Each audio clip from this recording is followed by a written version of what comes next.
Sejam todos bem-vindos a mais uma aula do RBTech. Eu sou o Ricardo e no vídeo de hoje vou ensinar para você a criar formulários e fazer a validação desses formulários somente com os recursos nativos do Foundation.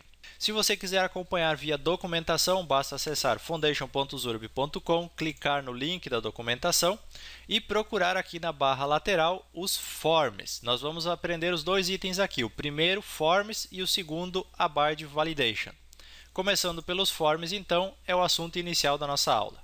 Para começar, eu vou escolher meu arquivo base, como de costume, e vou salvar ele como Formulários. E aqui no lugar do comentário do corpo, nós vamos começar o nosso exemplo. Para começar, então, eu vou criar aqui uma linha. Dentro dessa linha, eu vou criar uma coluna com largura 6 e eu vou centralizar essa coluna também para o nosso formulário não ficar muito estranho ter toda a largura da página. Então, só vamos trabalhar com metade da largura de tela. Aqui dentro, eu vou criar o nosso form e agora vamos aprender a criar os elementos básicos de um formulário. Para organizar os elementos de um formulário, você também deve utilizar linhas e colunas no padrão do grid do Foundation. Então, dentro do nosso form aqui, a gente vai criar linhas com colunas e dentro dessas colunas os elementos do nosso formulário. Então, eu vou começar criando aqui uma linha e uma coluna de largura total, largura 12. Daí você deve estar se perguntando, Ricardo, por que aqui você criou um larg 12 se aqui você criou um larg 6? É que na verdade é assim, ó, o larg 12 aqui significa que ela vai ter as 12 colunas desse elemento pai aqui, desse elemento que está pegando a largura da página aqui. Então, na verdade, eu estou dizendo que ele vai ter as 12 dessa linha. Esse aqui está tendo 6 dessa linha, então são coisas diferentes. Essa largura aqui é definida por causa da linha pai deste elemento. Agora, dentro desse larg 12 aqui, você cria os elementos de formulário, que são a label, e dentro da label você cria os inputs normalmente.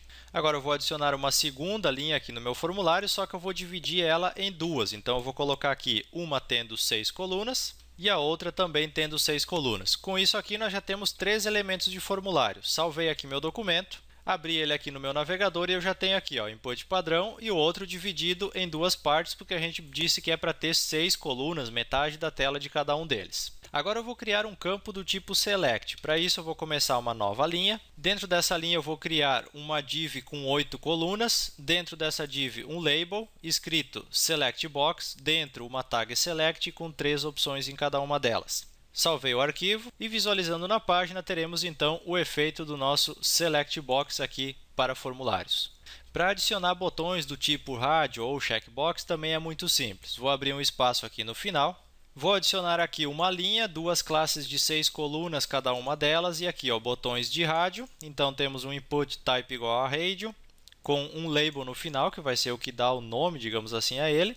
E depois nós temos então mais 6 colunas aqui com botões do tipo checkbox, os dois inputs com type checkbox e também as labels aqui que dão os nomes aos elementos. Salvo o documento, vindo aqui na tela e atualizando, teremos aqui então os botões de rádio, que nesse momento aqui não foi definido nada, então ele deixa selecionar os dois, e aqui as opções de checkbox, então, que podem ser marcadas.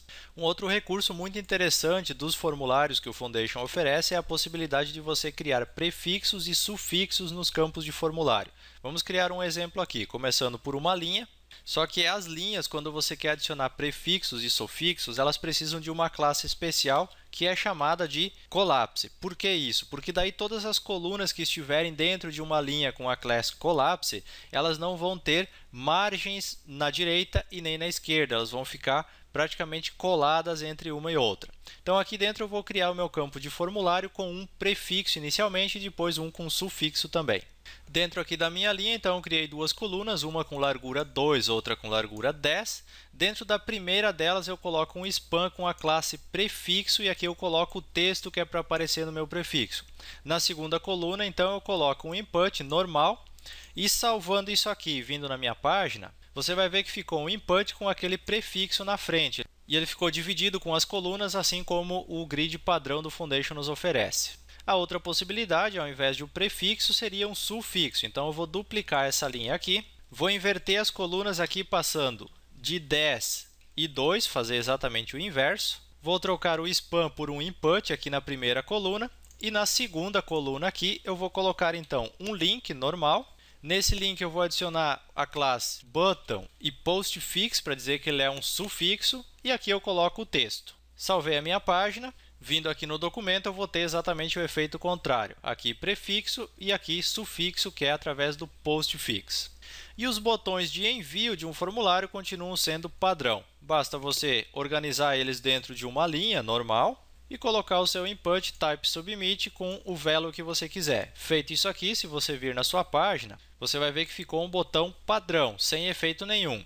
Isso porque a gente precisa adicionar aqui algumas classes para esse botão ter a ação correta, ter o estilo correto dele. E essa classe é a classe button. Se você adicionar essa classe aqui, você já vai ver que o seu estilo do botão já vai mudar, já vai ficar diferente. Aliado a isso aqui, você pode ainda colocar, se você quer cantos arredondados, você adiciona a classe radius. Se você quer toda a borda das pontas redonda, então você coloca a classe round, que a gente já viu antes, e assim você pode definir. Você ainda pode mudar a cor do botão usando a cor secundária. Para isso, é só adicionar a classe secondary. E assim você vai ter uma cor um pouco mais discreta e não o padrão azulão do Foundation. É possível também personalizar o tamanho deste botão adicionando classes, por exemplo, small, que nesse caso vai ser um botão pequeno. Tem ainda a opção de um botão menor, que seria com a classe tiny, e também tem a opção do botão large, que seria o botão um pouquinho maior do que o padrão. E assim são os elementos básicos que você pode criar em um formulário. Nós vimos aqui os inputs, as labels, select box, opções de radio, checkbox, prefixos e sufixos, e os botões de envio e reset de formulário também funcionam da mesma forma. Agora, para finalizar a nossa aula sobre formulários, nós vamos ver sobre a validação que o próprio Foundation oferece. Se você quiser acompanhar via documentação, basta você vir aqui e escolher o item Abide Validation. Aqui você tem um exemplo de tudo que pode ser utilizado e aqui você tem também os patterns de validação. Aqui embaixo você tem os patterns pré-definidos que você pode utilizar para indicar o tipo de dados que um determinado campo do seu formulário deve receber. Para exemplificar isso, a gente vai usar o formulário que a gente já criou aqui no início da aula. A única coisa que a gente precisa aqui é adicionar aqui na tag form um item chamado data-abide. Adicionado o item na tag form, tudo que você precisa agora é nos inputs aqui colocar qual o tipo de validação é para ser aplicada. Para isso, você vai precisar adicionar o seguinte: quando for um campo requerido, um campo obrigatório, você vai adicionar aqui required. Quando você quiser fazer validação de algum tipo de dados, precisa adicionar também o pattern. Então, eu vou colocar aqui required em todos os campos. E aqui nesse segundo campo, que eu coloquei como label como se fosse o e-mail, eu vou fazer a validação para ver se recebemos um e-mail válido. Para isso, você precisa adicionar aqui pattern igual e, entre aspas, o nome da validação que você quer aplicar, o tipo de padrão de validação que você quer aplicar. Neste meu caso aqui, seria um e-mail. E aqui embaixo, no segundo campo, então, o nosso pattern seria URL. Assim, você pode validar também cartão de crédito, por exemplo, você pode validar senhas, números, alfanumérico, tudo isso está lá nos padrões pré-definidos que eu acabei de mostrar na documentação. Feito isso aqui, a gente precisa adicionar também o estado de erro, que é quando vai ser mostrado, no caso, se a validação não passou. Isso é feito logo abaixo da label. Aqui você precisa adicionar uma tag chamada small. Essa tag precisa ter a classe error e aqui dentro você coloca o erro, a mensagem de erro que é para ser exibida quando a validação não passar. Neste caso eu informei aqui, esse campo é obrigatório e agora abaixo da outra label aqui vou adicionar também informe um e-mail válido e abaixo da última label aqui informe um site válido. Salvei todas as alterações. Atualizei a minha página e agora quando eu colocar aqui o mouse, por exemplo, no primeiro input, se eu sair dele sem digitar, vai aparecer aquela mensagem, a mesma coisa vale para o e-mail, a mesma coisa vale para o site. Se você clicar no botão de confirmação sem que esse formulário tenha sido validado corretamente, ele também vai apresentar essas mensagens de erro. E podem ver que ele deu um destaque aqui também na label, deixando ela em vermelho. Então é uma validação integrada, muito simples de se fazer, só que ela depende de JavaScript para funcionar. Então se porventura o cliente não tiver aí no navegador dele o JavaScript habilitado, essa validação não vai estar surtindo efeito. E assim nós encerramos a nossa aula sobre formulários. Eu espero que você tenha gostado e, acima de tudo, que você tenha aprendido a trabalhar com os formulários dentro do Foundation. Se você ainda não conhecia o nosso trabalho, quiser acompanhar as próximas aulas desse curso e nossos outros vídeos também, aí na tela estão aparecendo os endereços para você nos acompanhar. E se você já é nosso seguidor, muito obrigado pela sua audiência e até a próxima aula.